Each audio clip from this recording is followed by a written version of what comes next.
नमस्कार, मैं रानी गुप्ता और आप देख रहे हैं द न्यूज। बड़ी खबर सामने आ रही है। आपको बता दें कि अमेरिकी फर्म ने अडानी ग्रुप में लगभग 1.87 बिलियन का निवेश किया है। अब इस चीज को लेकर के लगातार उन लोगों के बीच खलबली मची हुई है जो कि अडानी ग्रुप को लेकर के कई सारे के जो गलतफहमियां हैं उसके बारे में बात कर रहे थे। बता दें कि ये जो कंपनी है वो अमेरिकी बेस्ड कंपनी है। आपको याद दिला दें कि कुछ दिनों पहले ही अमेरिकी बेस्ड कंपनी हिंडनबर्ग ने ही एक नेगेटिव रिपोर्ट पब्लिश की थी अडानी ग्रुप को लेकर के, जिससे काफी ज्यादा लॉस अडानी ग्रुप को हुआ था। लेकिन अब देखने को मिल रहा है कि अमेरिका की एक फर्म जो है वो अडानी ग्रुप में निवेश करती है और अडानी ग्रुप की 4 कंपनियों में वो 1.87 बिलियन का निवेश कर रही है। ये छोटा मोटा अमाउंट नहीं बल्कि बड़ा अमाउंट है और इसको लेकर के जबरदस्त चर्चा का माहौल है। इसको लेकर के खुद अडानी ग्रुप ने ये जानकारी दी है सोशल मीडिया में। बता दें कि अडानी ग्रुप की 4 लिस्टेड कंपनियों में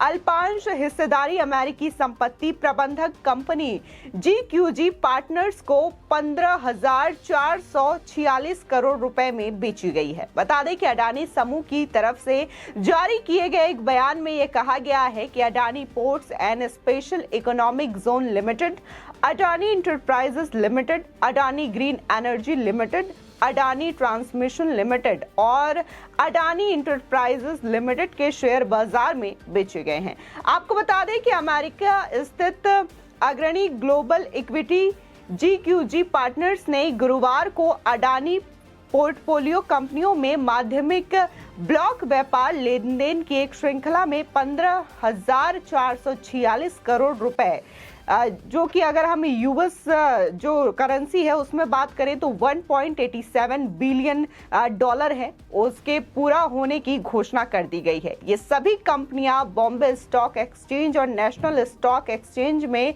लिस्टेड थी। बता दें कि निवेश में GQG पार्टनर्स को महत्वपूर्ण भारतीय बुनियादी ढांचे के विकास में एक प्रमुख निवेशक बना दिया गया है। इसी के साथ ही जेफरीज इंडिया ने भी लेन देन के लिए एकमात्र ब्रोकर के रूप में काम किया है। बता दें एक ब्लॉक व्यापार जिसमें जारीकर्ता शेयरों को बेचता है प्राथमिक पेशकश के रूप में माना जाता है और इसी के साथ ही जिसमें बेचने वाले शेयरधारक शेयर बेचते हैं उसे द्वितीयक पेशकश के रूप में जाना जाता है। बता दें इसी के साथ ही ऑस्ट्रेलिया के पूर्व प्रधानमंत्री टोनी एबॉट ने गुरुवार को ये कहा है कि अडानी समूह के चेयरमैन गौतम अडानी और उनकी कंपनी के लिए बहुत अधिक सम्मान है उनके मन में। बता दें कि एबॉट को उनके देश में अडानी समूह की कोयला खदान परियोजनाओं का समर्थक माना जाता है। उन्होंने 2015 में ऑस्ट्रेलिया के प्रधानमंत्री के रूप में अडानी समूह की कारमाइकल कोयला खदान परियोजना के खिलाफ एक अदालत के फैसले की निंदा की थी। इसी के साथ ही GQG पार्टनर्स के चेयरमैन और मुख्य निवेश अधिकारी राजीव जैन ने ये कहा है कि इन कंपनियों में दीर्घकालीन विकास की पर्याप्त संभावनाएं मौजूद है। आपको बता दें कि वही ताजा फंड जुटाने की योजना का निर्णय अडानी मैनेजमेंट द्वारा बॉन्ड होल्डर्स को बताए जाने के एक दिन बाद आया है कि मार्च के अंत तक 690 मिलियन डॉलर से 790 मिलियन डॉलर के शेयर समर्थित ऋणों को प्रीपे या फिर चुकाने की उम्मीद है। इसी के साथ ही अडानी ग्रुप ने एक बयान में ये कहा है कि निवेश ने GQG को महत्वपूर्ण भारतीय इंफ्रास्ट्रक्चर के विकास में एक प्रमुख निवेश बना दिया है। इसी के साथ ही जेफरीज इंडिया प्राइवेट लिमिटेड ने लेन देन के लिए एकमात्र ब्रोकर के रूप में काम किया है। आपको बता दें कि ये बात ग्रुप द्वारा एक उस रिपोर्ट का खंडन करने के बाद आई है जिसमें कि ये दावा किया गया है कि अडानी समूह ने सॉवरेन वेल्थ फंड से 3 बिलियन डॉलर का लोन जुटा लिया है। बता दें कि GQG पार्टनर्स के अध्यक्ष और CEO राजीव जैन ने यह कहा है कि हमारा मानना है कि इन कंपनियों के लिए दीर्घकालिक विकास की संभावनाएं पर्याप्त है और हम उन कंपनियों में निवेश करके बेहद खुश हैं जो कि भारत की अर्थव्यवस्था और एनर्जी इंफ्रास्ट्रक्चर को आगे बढ़ाने में मदद करेगी, जिससे उनकी ऊर्जा में शामिल है। इसी के साथ ही अडानी ग्रुप के सीईओ गुरशिंदर यानी कि रॉबी सिंह ने यह कहा है कि ये लेन देन प्रशासन, प्रबंधक, प्रथाओं और कंपनियों के अडानी पोर्टफोलियो के विकास में वैश्विक निवेशकों के निरंतर विश्वास को दर्शाता है। बता दें कि इस बीच सभी 10 अडानी कंपनियों के शेयर गुरुवार को उच्च स्तर पर बंद हुए, जबकि संयुक्त समूह बाजार पूंजीकरण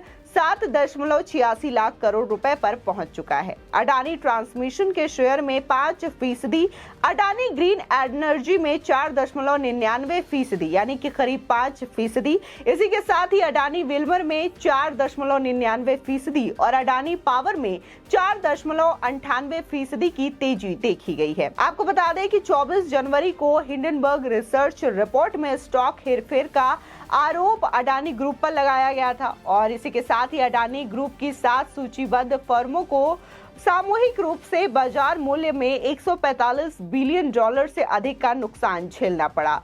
समूह ने आरोपों को झूठ कहकर पूरी तरीके से खारिज कर दिया है और ये कहते हुए कि ये सभी कानूनों और प्रकटीकरण आवश्यकताओं का अनुपालन करता है। इससे पहले देखने को मिला कि सुप्रीम कोर्ट ने भी सेबी को 2 महीने के अंदर अडानी समूह द्वारा शेयर की कीमत में हेरफेर के आरोपों की जांच करने और इसी के साथ ही विनियामक प्राधिकरण में किसी भी चूक की जांच करने के लिए कहा गया है। और अमेरिकी शॉर्ट सेलर कंपनी यानी कि हिंडनबर्ग द्वारा जारी रिपोर्ट के बाद भारतीय निवेशकों की सुरक्षा के लिए एक पैनल भी स्थापित करने के लिए कहा गया है। वहीं अदालत के निर्देशों को लेकर के प्रतिक्रिया देते हुए अडानी ग्रुप के चेयरमैन गौतम अडानी ने यह कहा है कि अडानी ग्रुप माननीय सर्वोच्च न्यायालय के आदेश का स्वागत करता है और ये समयबद्ध तरीके से अंतिम रूप लाएंगे और सच्चाई की जीत होगी। आपको बता दें कि जहां हिंडनबर्ग रिसर्च रिपोर्ट को लेकर के काफी ज्यादा देश के अंदर भी माहौल बिगड़ता हुआ दिखाई दिया था, तमाम विपक्ष की पार्टी जो है वो आरोप लगाते हुए दिखाई दी थी और ये कह रही थी कि LIC, इसी के साथ ही RBI, जितनी भी बड़ी संस्था है, फर्म है, उनके जो पैसे हैं डूब चुके हैं पूरी तरीके से और ये सारी के सारे जो पैसे हैं वो अडानी ग्रुप में लगे हैं और इसको लेकर के लगातार प्रधानमंत्री मोदी पर आरोप भी लगाए जा रहे थे और उनका कहना था कि अडानी के वो दोस्त हैं और इस वजह से उन्होंने हिदायत दी है तमाम कंपनियों को, जिसकी वजह से उन्होंने निवेश किया है। लेकिन अब ये जो मामला है वो सुप्रीम कोर्ट पहुंच चुका है और सुप्रीम कोर्ट ने सेबी को ये इजाजत दी है कि वो जांच करे। इसी के दूसरी ओर जॉर्ज सोरोस का जो बयान आया था उसके बाद ये कहा जा रहा था कि ये क्या कोई विदेशी साजिश है, क्योंकि जो रिपोर्ट आई थी अडानी ग्रुप को लेकर के वो अमेरिका की फर्म से आई थी। ऐसे में लोग सवाल उठा रहे थे और ये कह रहे थे कि ये जो रिपोर्ट है वो एक दिन में पब्लिश नहीं हुई है, बल्कि इसको लेकर के कई सालों से लगातार प्लानिंग की जा रही थी, साजिश की जा रही थी, जिसके बाद इस रिपोर्ट को पब्लिक किया गया जिससे कि भारत की अर्थव्यवस्था को नुकसान पहुंचाया जा सके। और जॉर्ज सोरोस का जो बयान आया था जिसमें कि वो ये कहते हैं कि अडानी जो लिमिटेड है अगर उसके शेयर्स गिरते हैं तो इससे भारत में लोकतंत्र की जीत होगी। तो ये अपने आप में एक उनका बड़ा ही चौंकाने वाला बयान था और इसको लेकर के लोगों ने काफी ज्यादा निंदा तक की थी। फिलहाल इस खबर को लेकर के आपकी क्या राय है हमारे कमेंट सेक्शन में जरूर बताएं। आगे की और भी अपडेट के लिए चैनल को सब्सक्राइब करना ना भूलें।